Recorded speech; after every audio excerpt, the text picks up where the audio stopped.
됐어. 네, 오늘은 사도행전 4장입니다. 4장의 제목은, 장제목은 체포. 베드로와 요한이 이제 처음으로 체포당하는 그런 말씀 나오는데요. 맥은 1절에서 4절이에요. 한 절씩 읽으시겠습니다. 사도들이 백성에게 말할 때 제사장들과 성전 맡은 자와 사두개인이 이르러 예수 안에 죽은 자의 부활이 있다고 백성을 가르치시고 조남을 싫어하여. 네, 3절. 그들이 잡음에 난 이미 저물었으므로 이튿날까지 거두었으나. 네, 4절. 말씀을 들은 사람 중에 믿는 자가 많으니 남자의 수가 약 5천이나 되었더라. 아멘. 네, 아우, 엄청 부흥되고 있습니다. 초대교회가. 네, 그래서 1절에 보니까 사도들이 백성에게 말할 때, 이거는 지난주에 우리가 3장을 배웠잖아요. 3장에서 베드로가 이제 안진뱅이로 묻히고 나니까 그 솔로몬 행각의 사람들이 모여서 어떤 이유로 안진뱅이가 고쳤는지 그 말을 듣고 싶어서 모였다고 그랬잖아요. 그 기회만 되면 이제 베드로는 설교를 하죠. 그래서 이제 설교를 하는데 그 설교가 뭐였어요? 예수님, 너희가 죽인 예수가 바로 그리스도 메시아였다. 이렇게 설교를 하고 회개시켰더니 그때 이제 많은 사람이 이제 예수를 믿는데 지금 그 말이에요. 그래서 베드로가 이제 솔로몬 행각에서 설교하고 있을 때 제사장들과 여섯 제사장들은 이제 잘 알다시피 성전 예배 의식을 집행하는 성직자들이죠. 사내들인에 속한 권력자들이에요. 사내들인에 이제 주로 이렇게 제사장들이 많이 참석을 하는데 70명이 넘으니까요. 이제 많죠. 근데 그 중에서도 이 제사장들은 권력자들이다. 그러니까 성전 맡은 자와 이 성전 맡은 자는 성전 수비대장, 즉 사두개파 출신의 레인이에요. 예. 그리고 이제 사두개인이 이르러, 사두개인은 다윗과 솔로몬 시대에 대제사장인 사두개 사두개 그 이름에서 유래되었는데요. BC 2세기경에 하스몬 왕조의 후예들이에요. 그래서 이들은 이제 로마 정책에 적극적으로 협조하는 사람들인데 대제사장과 성전 수비대장은 고위 직급의 사두개인들이 모두 맡았고 이들은 부활과 천사와 영은 없다 하는 자들이에요. 그러니까 유대인들은 유대인들인데 파가 여러 파가 있다고 지난번에 우리 마태복음에서 이제 배웠죠. 근데 이제 오늘은 사두개파들이 베드로를 잡았다 그런 얘기입니다. 2절에 예수 안에 죽은 자의 부활이 있다고 백성을 가르치고 전함을 싫어하여. 왜 싫어할까요? 부활을 믿지 않는 사두개인들이니까 부활을 가르쳐? 자기들이 제사장이고 자기들이 기득권자인데 틀리게 가르치네? 이래가지고 부활은 없는 건데 이래가지고 이단이라고 잡은 거죠. 그래서 3절에 이제 그들을 잡음에, 그래서 베드로와 요한이에요. 베드로와 요한이 이제 안진뱅이 이제 치유했죠. 그때 그 분들이 이제 주동자라 해가지고 잡은 거죠. 날이 이미 저물었으므로 이튿날까지 가두었다가 왜 바로 신문을 안 했냐. 일몰 후에 신문하는 것은 유대인의 규정에 어긋난다고 그랬죠. 아침 일찍 예수님도 그래서 새벽부터 신문을 했잖아요. 날이 새면 하려고 밤에 몰래 신문을 해놓고 이제 아침이 되니까 상정을 해가지고 다시 정상적으로 한 것처럼 이렇게 꾸몄던 것처럼 이 사람들은 그게 법이기 때문에 안 합니다. 그래서 4절에 말씀을 들은 사람 중에 믿는 자가 많으니 남자의 수가 약 5천이나 되었더라.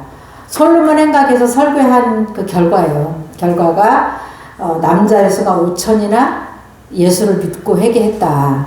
그러면 이제 여자까지 합치면 10,000명이 넘는 거죠. 그래서 2장 41절에는 3,000명이 회개했는데 여기는 5,000명이 회개했다. 그 초대교회는 120명으로 시작했는데 지금 엄청 부흥했죠. 예. 그래서 성령의 강한 역사를 우리가 이제 이렇게 볼 수 있고요.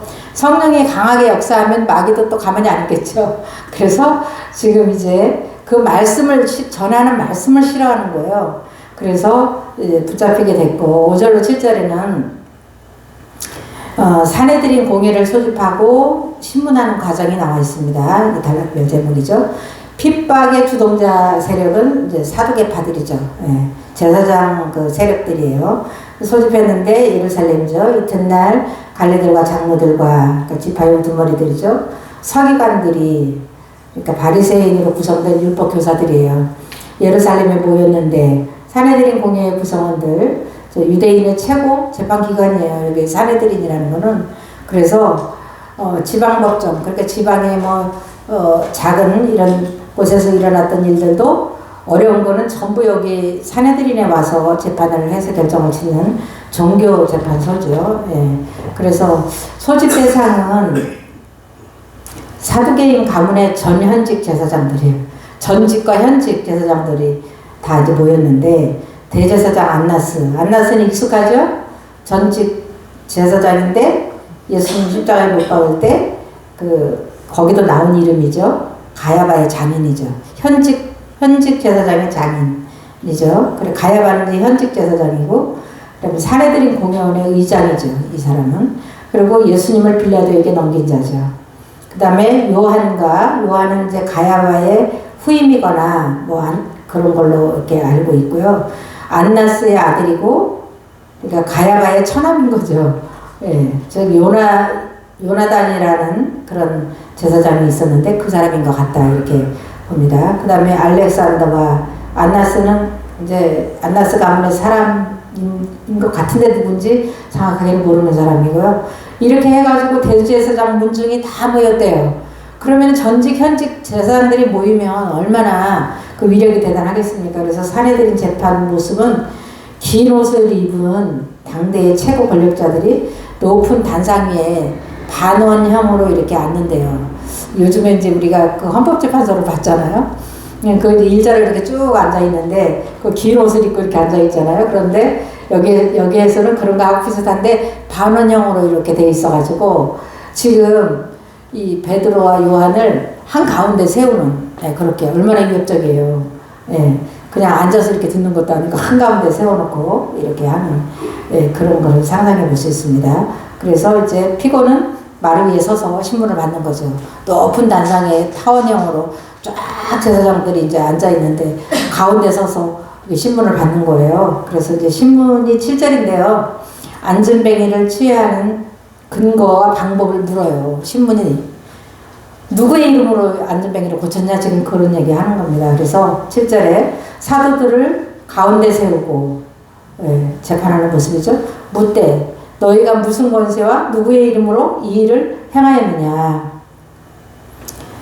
여기서 만일 사도들이 예수 이름이라고 대답하면 신명기에서 그만 이단 사설을 퍼뜨리는 채 신명기 13장 1절로 4절에 만약에 이단 그러니까 하나님이 아니고 어떤 다른 신을 이렇게 섬기고 사슬을 부리는 사람이 있다면 그 사람들은 죽이게 돼 있거든요. 그러니까 그거를 지금 가지고 하는 거고요.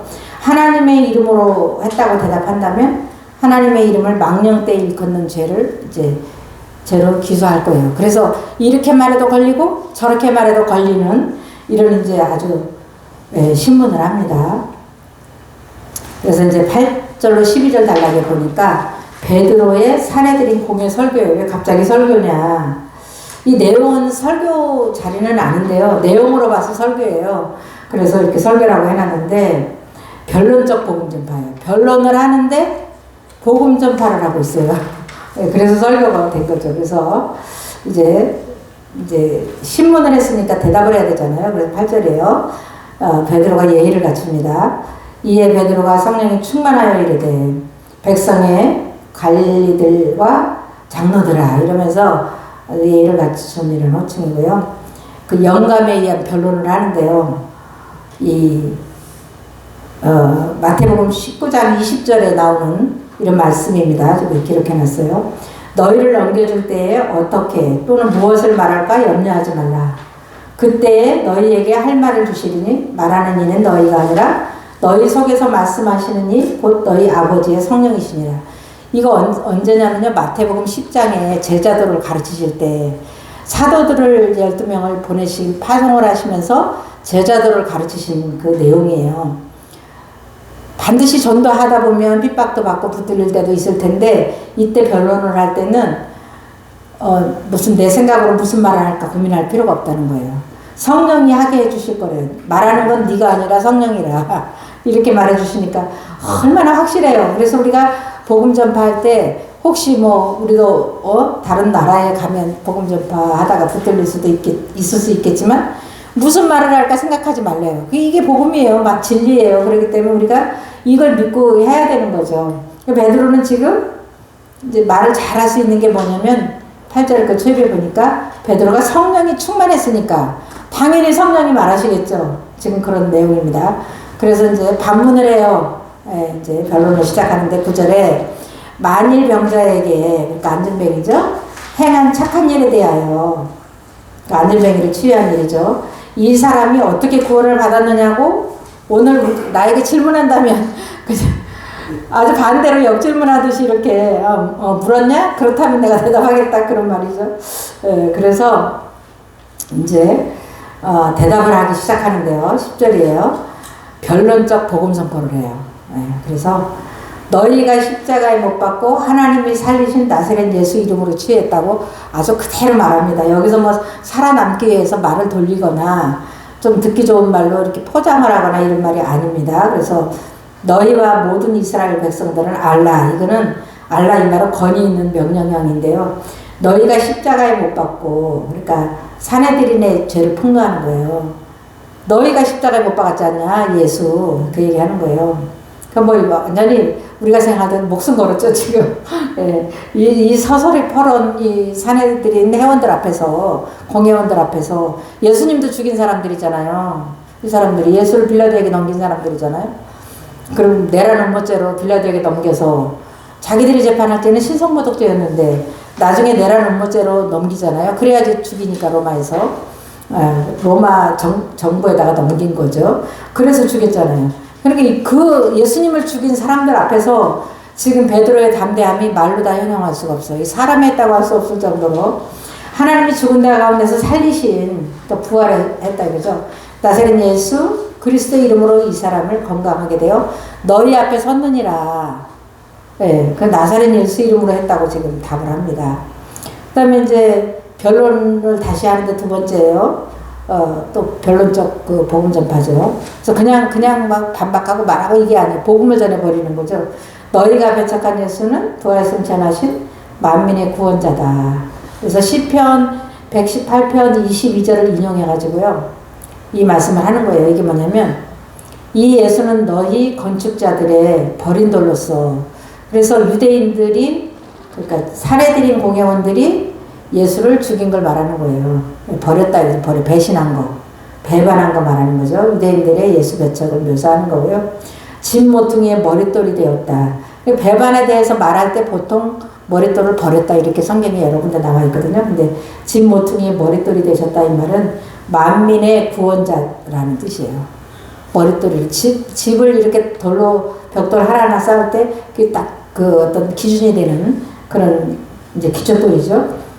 그것이 없이는 집이 삐딱하게 되거나 이제 이렇게 될 수 있는 건데, 아무튼 너희가 죽인 예수는 만민의 구원자다. 메시아를 보내겠다고 하시지 않았냐? 그 메시아다. 지금 이렇게 설명하고 있습니다. 보라 내가 한 돌을 시온에 두어 기초를 삼았느니 곧 시험한 돌이요 귀하고 견고한 기초돌이라. 그것을 믿는 이는 다급하게 되지 아니하리로다. 얘기는 예수를 믿으면 구원을 얻는다 이 말인 거죠. 이사야 28장 16절 말씀을 인용해서 이렇게 이제 답을 하고 있습니다. 그래서 이 사람들이 정말 깜짝 놀랐겠죠. 이렇게 할 때. 다시 더 놀라게 하는 직설법이 있어요. 직설법적인 12절에 직설법적인 증언을 하는데요. 유대인들의 신앙을 정면으로 배격하는 거예요.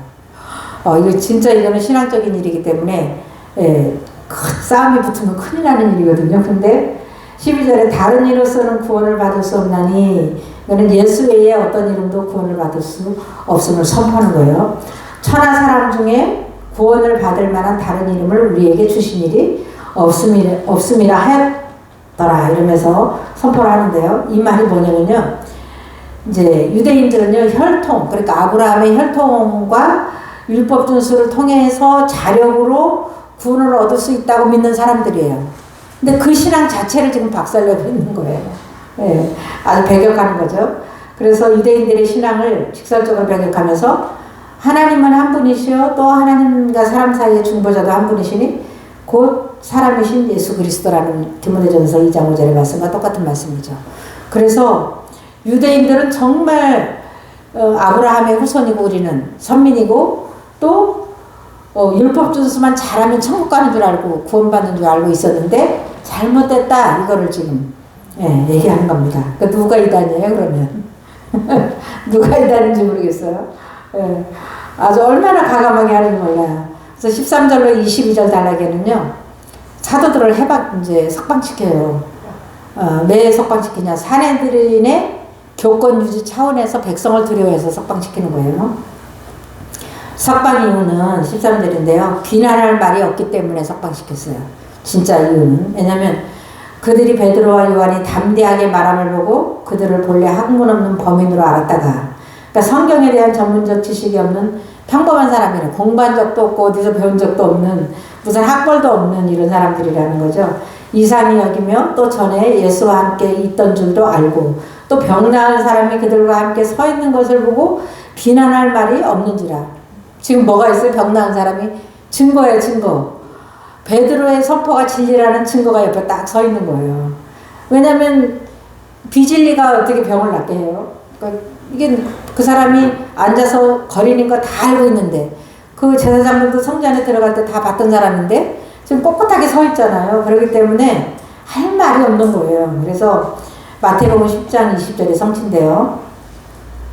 즉 마태는 말하는 것이 너희가 아니라 너희 속에서 말씀하시느니 곧 너희 아버지의 성령이시니라로 누가는 내가 너희의 모든 대적이 능히 대항하거나 변박할 수 없는 구변과 지혜를 너희에게 주시리라 이렇게 기록하고 있어요. 그렇기 때문에 지금 베드로가 이렇게 석방되는 이유는 원천적인 근원은 성령의 역사다 이렇게 봐야 되는 거죠.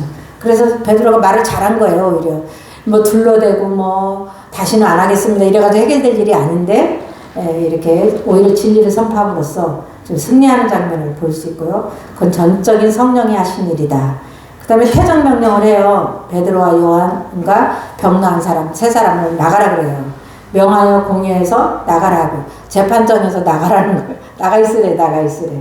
그래서 나갔는데 사내들이 이제 숙고를 합니다. 모여가지고 야, 우리가 어떻게 해야 될까 이거 도저히 이거 뭐 우리를 가둘 만한 일이 못 되는데 증거는 있고 이런 얘기 하는 거죠. 예수의 이름으로 말하지 못하게 하자 이걸로 결정 난 거예요. 서로 의논하되 이 사람들을 어떻게 할까? 그들로 말미암아 유명한 표적이 나타난 것이 예루살렘에 사는 모든 사람에게 알려졌으니 우리도 부인할 수 없는지라. 이것이 민간에 더 퍼지지 못하게 그러니까 사내들인 교권 유지를 위한 방안이에요. 멀리 이것이 퍼지면은 이제 우리는 죽었다 이 말이죠. 그들을 위협하여 이후에는 이 이름으로 예수 이름으로 아무에게도 말하지 말게 하자 이렇게 하면서 이제 풀어주는 거죠. 그러면서 이제 경고하고 풀어주려고 이제 다시 이제 들어오라 했겠죠. 그래서 경고를 하는데 도무지 예수 이름으로 말하지도 가르치지도 말라 이렇게 명령합니다. 그들을 불러 경고하여 도무지 예수 이름으로 말하지도 말고 가르치지도 말라 이렇게 경고를 해요. 그랬는데요 베드로가요 거부합니다. 이거를 얼마나 담대한지 몰라요. 경고를 거부해요. 예 알았습니다 이러면 빨리 풀어주고 그렇지 않으면 지금 가둘 건데 베드로 입장에서 생각할 때는 거부해버려요. 사내들인의 경고가 하나님의 뜻에 위배된다고 지적해요 오히려. 그래서 19절에 베드로와 요한이 대답하여 이르되 하나님 앞에서 너희의 말을 듣는 것이 하나님의 말씀을 듣는 것보다 옳은가 판단하라. 우리는 보고 들은 것을 말하지 아니할 수 없다 하니 이 말은 보고 들은 것이란 뭐냐? 예수 그리스도의 부활과 교훈이에요. 우리는 부활하신 예수님을 본 자다. 어떻게 우리가 이거를 말 안 하고 있겠냐?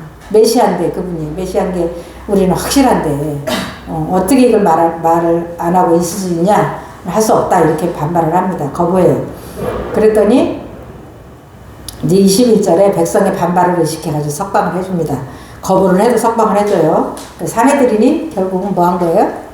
항복한 거죠. 21절에 관리들이 백성들 때문에 그러니까 안진뱅이 치유에 대한 백성들의 열광이에요. 야 이게 뭐 열광이 지금 말도 못해요. 그래서 백성들의 힘이 대단한 거죠. 그들을 그러니까 사도들이죠. 어떻게 처벌할 방법을 찾지 못하고 다시 위협하여 협박했다는 얘기죠. 놓아주었으니 이는 모든 사람이 그 된 일을 보고 하나님께 영광을 돌립니다. 그러니까 백성들은요, 이 사람들만 인정 안 하지, 백성들을 안진뱅이 치유 사건을 명백한 신적 역사로 믿은 거예요. 하나님이 하신 일로 믿었기 때문에 뭐 그 열광이 말도 못하고 하나님께 영광 돌리며 말도 못합니다. 그래서 오히려 지금 율법을 지켜야지 구원받는다라고 말하는 유대인들이 이단이지 지금 베드로가 이단이 아닌 거죠. 그래서 마지막으로 병 나은 사람의 나이가 여기에 나와 있는데요. 40세 이상 되는 것 같아요. 21절에 이표적으로 병 나은 사람은 40여 세나 되었더라. 그래서 이제 오늘 이제 너무 길 것 같아서 이제 다음에 하기로 하고 이제 여기서 끝내는데요. 어쨌든 우리가 복음 전파할 때 이렇게 이적이 나타나는 거 복음 전파의 원동력이 됩니다. 그래서 이 지금 안진뱅이 하나 살리고 고쳐주고 5,000명 회개했으면은 뭐 엄청난 거죠. 그래서 이게 우리가 무슨 신비주의니 이렇게 말할 일이 아니에요. 성령을 오늘도 역사하시고 오늘도 또 능력을 나타내셔서 복음이 전구되기를 원하십니다. 그래서 우리의 믿음이 문제인 것 같아요. 그러니까 이걸 이렇게 쭉 공부하면서 깨달은 게 뭐냐면 베드로의 신앙은 말씀을 절대적으로 믿는 신앙이었구나. 그런 생각이 들어요. 말하자면 무슨 말을 할지 그 12제자를 파송하면서 만약에 잡히거나 신문을 받을 때 너희가 무슨 말을 할지 생각하지 말라. 성령이 말하게 하실 거다. 이 얘기를 굳게 믿은 거예요. 이 말씀을. 그렇기 때문에 뭐로 하지? 지금 원고도 안 써왔는데 뭐라고 말해야 되지? 이런 생각 안 하고 주저없이 그냥 말하고 주저없이 결정 내리고 믿음으로 하는 걸 볼 수 있잖아요. 그래서 우리가 능력은 어떻게 나타나냐? 말씀을 그대로 믿을 때 나타나는 거예요. 말씀을 그대로 믿을 때. 그래서 지금 베드로가 말씀을 그대로 믿고 그냥 나사렛 예수 이름으로 일어나 걸으라 그러니까 일어나 걸은 거 아니에요. 오늘날에도 그 능력이 나타난다고 믿어야지 우리는 자꾸 눌려가지고 안 하면 내 몸에 병든 것도 내가 못 고치고 남도 병을 고쳐서 전도도 못하고 우리 이렇게 되는 거죠. 그러니까 약간 기죽은 성도가 아니라 기사는 성도. 그러니까 돼야 될 것 같습니다. 너무나 기가 살았어요. 이 다음에도 또 다음 주에 할 것도 나오는데요. 이 지금 초대교회 시작한 지 얼마 안 되고 다른 말로 말하면 예수 믿은 지 얼마 안 되는 초신자들이잖아요. 초신자들이 기도를 하는데요. 다음 주에 이제 이 사건을 이거에 대한 반응이에요. 이게 베드로가 잡혔다가 풀려났으니까 아이고 뜨거워라 무서워라. 우리가 이렇게 신앙생활 하다가는 이 교를 믿다가는 그때 당시 사람 말하기를 이 예수를 믿다가는 우리가 살아남지 못하겠어. 우리 그냥 집으로 돌아가야 되겠어. 이렇게 안 해요. 얼마나 수준 높은 기도를 하는지 몰라요. 이 다음에 이제 다음 주에 기대해 보세요. 초신자들이 그렇다니까요. 그러니까 우리의 기도가 얼마나 수준 높은 기도를 해야 되고 하나님의 뜻에 합당한 기도를 해야만 정말 하나님의 역사가 일어나는지 생각을 하게 됩니다. 네, 기도하고 마치겠습니다. 아버지 감사합니다. 오늘도 저희들 이렇게 정말 살아있는 어떤 한 성도의 일면을 보는 그런 것 같은 가슴 떨리는 말씀을 들었습니다.